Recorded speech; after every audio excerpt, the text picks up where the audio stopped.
ওসমান হাদির মর্মান্তিক মৃত্যুর সংবাদ পাওয়ার সাথে সাথেই সারা দেশে যে তাণ্ডব লীলা আমরা লক্ষ্য করলাম, সেটা কি ওসমান হাদির প্রতি যথাযথ সম্মান হলো, নাকি এর পিছনে রাজনীতির দূরভিসন্ধি বাস্তবায়নের জন্য এটার জন্য অপেক্ষা করছিল কিছু মহল, যাতে করে দেশে অরাজক পরিস্থিতি সৃষ্টি করা যায়, এবং যার পিছনে খুব সঙ্গত কারণে একজন পত্রিকার সম্পাদক সহ আরও দেখা যাচ্ছে যে কিছু ইউটিউবার এটাতে পরিকল্পিতভাবে ইন্ধন যোগাচ্ছেন। এমনকি তাদের সেই যে আক্রমণের সময় তারা লাইভ একের পর এক পোস্ট দিয়ে নির্দেশনা দিচ্ছিলেন।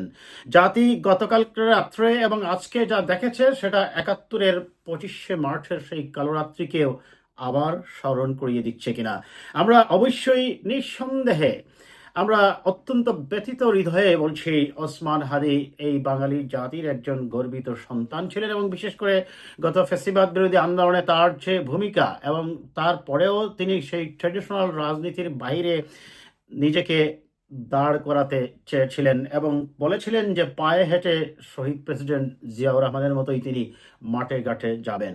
যাই হোক, তার সেই মর্মান্তিক মৃত্যুটা কতটুকু যে গুরুত্ব দিয়ে জাতি, কতটুকু ব্যতীত তার প্রমাণ মিলে তার মৃত্যুর খবরটা স্বয়ং প্রধান উপদেষ্টা নিজেই বলেছেন, এবং তাকে সেই দেশের মন্ত্রী ফোনও করেছিলেন, বলেছিলেন যে তার জন্য প্রার্থনা করতে। আমরা আসলে তখনই বুঝে গিয়েছিলাম, এবং আমি এর আগেও ভিডিও করেছি দর্শক, ওসমান হাদিকে নিয়ে আমি বলছিলাম যে তার আসলে ফিরে আসার সম্ভাবনাটা একেবারেই কিনা। যাই হোক, সেই হাদিকে মৃত্যুকে কেন্দ্র করে তার প্রতি শোক, শ্রদ্ধা, এবং সর্বোপরি আমি যেটা মনে করি, এইভাবে ভাঙচুর, জ্বালাও পোড়া হয়েছে একটি দীর্ঘ রাজনৈতিক প্রক্রিয়ার মধ্য দিয়েই আমাদেরকে ওসমান হাদির প্রতি শ্রদ্ধা জানানো উচিত কিনা। আমরা সেই বিশ্লেষণে যাবো দর্শক, তবে তার আগে আমরা একটু দেখি তার মৃত্যুকে কেন্দ্র করে যে গোষ্ঠীগুলা পরিকল্পিতভাবে মব সৃষ্টি করে দেশে যে কয়েকটি আক্রমণ করেছে বিভিন্ন প্রতিষ্ঠান, তার কয়েকটা চিত্র আমি তুলে ধরি, একটু আপনারা অনুধাবন করতে পারবেন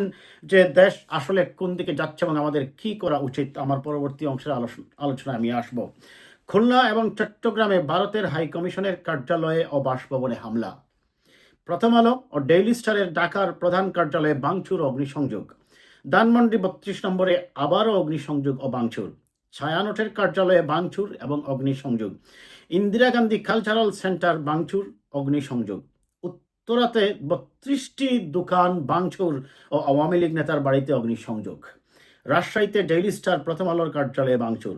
ধর্ম অবমাননার অভিযোগে এনে ময়মনসিংহে এক হিন্দু ব্যক্তিকে হত্যা করে লাশ ঝুলিয়ে পুড়িয়ে হত্যা। চট্টগ্রামে প্রয়াত মহিউদ্দিন চৌধুরীর বাসায় পুনরায় অগ্নিসংযোগ। সাবেক মন্ত্রী বীর বাহাদুরের বাড়িতে অগ্নিসংযোগ। নিউজ এইজ সম্পাদক নুরুল কবিরের উপর হামলা। এটা আমি জাস্ট কয়েকটা ১১টা খণ্ডচিত্র দিলাম দর্শক। আরও যে হত্যাযজ্ঞ এবং যে ধ্বংসলীলা চালিয়েছে, আমি এই জন্য আমার শুরুতেই বলছিলাম জাতি কি আবারও ৭১-এর ২৫শে মার্চের সেই কালোরাত্রি অবজার্ভ করলো কিনা। নিঃসন্দেহে হাদির প্রতি আমাদের ভালোবাসা, আমাদের শ্রদ্ধা, আমাদের হৃদয়ের ভালোবাসাটুকু তার প্রতি আছে। তার মৃত্যু এবং তার মতো একজন উদীয়মান দেশপ্রেমিক জাতীয়তাবাদী মানুষের মৃত্যু কোনোভাবেই আমরা কামনা করি না। আসি এখন, কেন এই পরিকল্পিত মব চালানো হচ্ছে।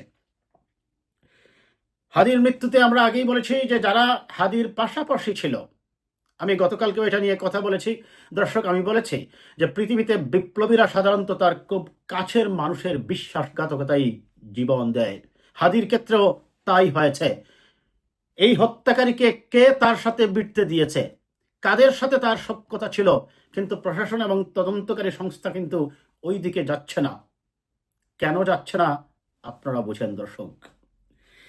এখন প্রশ্ন হচ্ছে, এই হাদির মৃত্যুকে কেন্দ্র করে কেনই বা এই ভাঙচুর এবং হত্যাযজ্ঞ।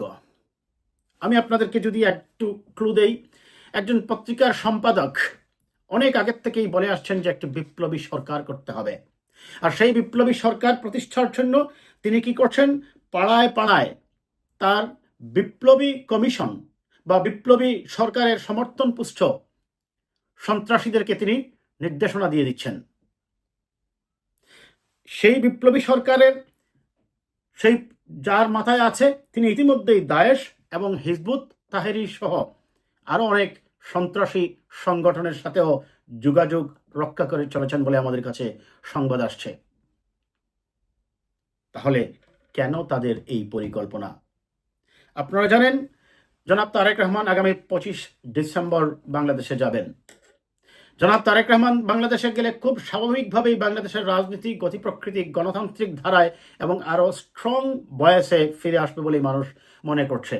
কাজে ওই পত্রিকার সম্পাদকের নেতৃত্বে হিজবুত তাহরির এবং দায়েশ সহ কিছু সন্ত্রাসী জঙ্গি গোষ্ঠীকে ব্যবহার করে তাদেরকে দিয়ে পরিকল্পিত মব সৃষ্টি করে তাদের যে একটা কমান্ডো বাহিনী তৈরির তাদের পরিকল্পনা বা একটা বিপ্লবী সরকারের আদলে তাদের কথা মতো দেশে হত্যাযজ্ঞ চালানোর পরিকল্পনা থেকেই তারা এই কাজগুলো করেছে কিনা আমাদেরকে ভেবে নিতে হবে।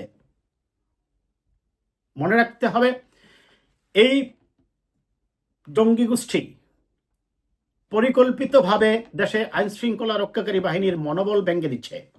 বট বাহিনী বা ফেক আইডি তৈরি করে এরা একের পর এক পুলিশ বাহিনীর বিভিন্ন কার্যক্রমকে বিরূপ মন্তব্য নেগেটিভ মন্তব্য করে তারা তাদের মনোবল এবং আইন শৃঙ্খলাকে রক্ষা করে দেশে একটি গণতান্ত্রিক শান্তিপূর্ণ পরিবেশ যাতে থাকে, পরিবেশ যাতে স্থিতিশীল থাকে, এইটার বিপক্ষেই তারা আইন শৃঙ্খলা রক্ষাকারী বাহিনীর মনোবল ভাঙ্গার জন্য বিভিন্ন দিক থেকে প্রপাগান্ডা পরিচালনা করছে, তাদের বিরুদ্ধে কুৎসার ওঠাচ্ছে এবং মাঝে মধ্যেই কিছুতে আক্রমণ করতেছে এবং বড় স্কেলে গতকাল সারা রাত এবং আজকে দিনেও তারা আক্রমণ করেছে।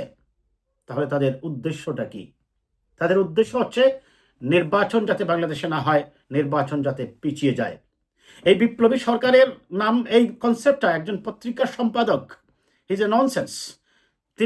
তার দ্বারাই এই কাজগুলো হচ্ছে এবং কিছু ইউটিউবার পরিকল্পিতভাবে দেশের বাহিরে বসে তারা ইন্ধন যোগাচ্ছে।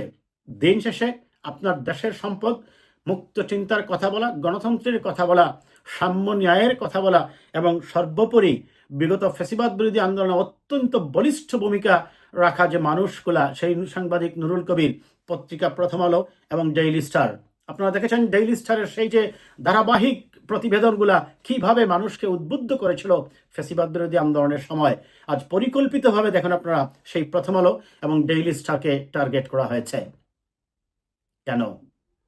প্রথম আলো বা ডেইলি স্টারে আমি এখন পর্যন্ত এমন কোনো রিপোর্ট দেখিনি যারা তাদের এই রিপোর্টের কারণে হাদির উপর আক্রমণ হয়েছে বলে কেউ বলতে পারে। বরং তারা সবসময় ফ্যাসিবাদের বিরুদ্ধে, গণতন্ত্রের পক্ষে, মানবাধিকারের পক্ষে, শান্তি শৃঙ্খলার পক্ষে কথা বলেছে এই প্রথম আলো এবং ডেইলি স্টার। কথা বলেছেন নির্ভীক বস্তুনিষ্ঠ সাংবাদিক নুরুল কবির। কেন তাদের উপর হামলা? এবং কেনই বা ওই যে আমি বলছিলাম যে আপনার যে হিজবুত তাহরির বলেন আর আপনার যে দায়েশ যেটাকে বলা হচ্ছে, তারা কেনই বা ভারতীয় হাইকমিশনে হামলা করবে? যদি ভারতে গিয়ে আপনার দেশে কেউ সন্ত্রাসী কার্যক্রম করে আশ্রয় নেয়, আপনি সেটা কি করতে হবে? দ্বিপাক্ষিক আলোচনার মাধ্যমে কূটনৈতিক চ্যানেলে আপনাকে আলোচনা করতে হবে। আপনি তার হাইকমিশন পুড়িয়ে বা হাইকমিশনে আক্রমণ করে কি ফায়দা হবে আপনার? এবং আমি যেটা বলবো দর্শক, এই হামলার ফলে বহির্বিশ্বে আমাদের কি ক্ষতিটা হলো একবার চিন্তা করুন। যখন বিশ্ব মিডিয়ায় এই সংবাদ আসবে যে একজন সংখ্যালঘু হিন্দু সম্প্রদায়কে হত্যা করে তাকে লাশে আগুন ধরিয়ে দেওয়া হয়, আমরা জানি তাদের ধর্মীয় বিশ্বাস মতে সৎকার করায় তারা মুখে আগুন দিয়েই। কিন্তু আপনি যখন এই কাজটা করলেন, তাহলে একবার চিন্তা করুন বহির্বিশ্বের কাছে বাংলাদেশ সম্পর্কে কি মেসেজ যাচ্ছে? আপনারা কি মনে করেন এই যে গতকালকে রাত্রে এবং আজকে যা করেছেন, এই কাজের দ্বারা অ্যাটলিস্ট আপনি আগামী 5 বছরের জন্য অনেক বিনিয়োগকারীকে বাংলাদেশ থেকে দূরে সরিয়ে দিয়েছেন? আপনি কি মনে করেন না আপনার এই সন্ত্রাসী জঙ্গি কার্যক্রমের কারণে বাংলাদেশ অর্থনৈতিকভাবে ক্ষতিগ্রস্ত হচ্ছে? বিদেশিরা এখানে গিয়ে বিনিয়োগ করতে 10 বার চিন্তা করবে তার নিরাপত্তা কোথায়। কারণ এই নিউজগুলোই কিন্তু পশ্চিমা মিডিয়া এবং ওইদিকে আপনাদের আবার দক্ষিণপন্থীরা, আবার আপনার সেই ইন্ডিয়া, সেই মিডিয়াকে লুফে নেবে, সেই মিডিয়া এই সংবাদগুলোকে লুফে নেবে এবং তারা এগুলা নিয়ে হাইলাইট করবে বিশ্ব মিডিয়ার কাছে। আপনি তো আলটিমেটলি দেশের ক্ষতি করছেন। আপনি তো হাদির প্রতি সম্মান জানাচ্ছেন না। হাদির প্রতি সম্মান জানাতে হবে আপনাকে। আমি আবারও বলছি দর্শক, হাদির প্রতি সম্মান জানানোর সবচেয়ে বড় পন্থা হচ্ছে একটি দীর্ঘ রাজনৈতিক প্রক্রিয়ার মধ্য দিয়ে রাষ্ট্রকে একটি স্থিতিশীল রাষ্ট্র করে গণতান্ত্রিক ব্যবস্থায় ফেরত যাওয়া। আর সেই গণতান্ত্রিক ব্যবস্থায় ফেরত যদি যেতে আমরা না পারি, আমি শেষ করবো এই ভিডিওটা এটা বলে যে যদি আমরা এই গণতান্ত্রিক ব্যবস্থায় ফেরত যেতে না পারি, তাহলে এই রাষ্ট্র একটা দীর্ঘমেয়াদে ব্যর্থ রাষ্ট্রে পরিণত হবে। সেই ব্যর্থ রাষ্ট্রে থাকবে আপনার জঙ্গিবাদ, থাকবে হিজবুত তাহরির বা দায়েশের মতো সন্ত্রাসী জঙ্গি সংগঠনগুলা। আপনার বিনিয়োগকারীরা আকৃষ্ট হবে না, বিনিয়োগকারীরা এখান থেকে চলে যাবে, রাষ্ট্রের ক্ষতি হবে। কিন্তু সরকারের এই যে ব্যর্থতা, কেন সরকার টাফার অ্যাকশনে যাচ্ছে না, কিসের ভয়ে, কাদের প্রতি তাদের দুর্বলতার কারণে, কেন যখন জানা গেল হাদির মৃত্যু সংবাদটা বাংলাদেশে যখন আসলো, খুব স্বাভাবিকভাবেই বোঝা উচিত ছিল এটা তো হঠাৎ করেই কেউ কি আক্রমণ করেনি, কারণ 6 দিন আগে তার গুলি লেগেছে, 7 দিন আগে। এই 7 দিন সময়ে সরকার কেন প্রস্তুতি নেওয়ার সময় পেল না, কিংবা মৃত্যুর সংবাদটা পাওয়ার সাথে সাথে কেনই বা ঢাকা শহরে অলিতে গলিতে পুলিশ এবং আর্মি আরো বেশি সংখ্যায় নিয়োগ করা হলো না? প্রথম আলোকে পুড়িয়ে দিয়েছেন, ডেইলি স্টারকে পুড়িয়ে দিয়েছেন, মনে করছেন আপনার মতের সাথে মিলছে না, সেটা পুড়ে গেছে, কিন্তু আপনি তো বাংলাদেশকে পুড়িয়ে দিয়েছেন। আপনি তো বাংলাদেশের ক্ষতি করেছেন, আপনার বাংলাদেশে বিনিয়োগকারীদের আকৃষ্ট করতে আপনি বাধা সৃষ্টি করছেন। এই কাজগুলো যারা করছেন তারা যে ওভারঅল এই রাষ্ট্রটাকেই ব্যর্থ রাষ্ট্রে পরিণত করে ফেলছেন, তারা যে ওভারঅল এই রাষ্ট্রটাকেই একটা অখেজ রাষ্ট্রে পরিণত করছেন, তারা বোধহয় এই জিনিসটা ঘুণাক্ষরেও বুঝতেছেন না। কাজে অনুরোধ করব সকল পক্ষকেই শান্ত থাকুন। হাদির প্রতি যথাযথ সম্মান তখনই হবে দেশে যখন একটি গণতান্ত্রিক সমাজ ব্যবস্থা ফিরে আসবে, এবং সেই গণতান্ত্রিক সমাজ ব্যবস্থাই আমাদেরকে খুঁজতে হবে সত্যিকার সমাধান। যারা মনে করছেন তারেক রহমানের 25 ডিসেম্বরে ফিরে যাবার আগেই তারা তাদের সেই তথাকথিত বিপ্লবী জঙ্গি কার্যক্রমকে দিয়ে তাদের সেই প্রভাব বিস্তার করবেন সমাজের সব স্তরে, তারা বোকার স্বপ্নে বাস করছেন। দিন শেষে আপনাকে মনে রাখতে হবে ডেমোক্রেটিক সোসাইটি পারে আপনার একটি সত্যিকার সুন্দর এবং শান্তির বাসযোগ্য বাংলাদেশ উপহার দিতে। আজ এই পর্যন্তই।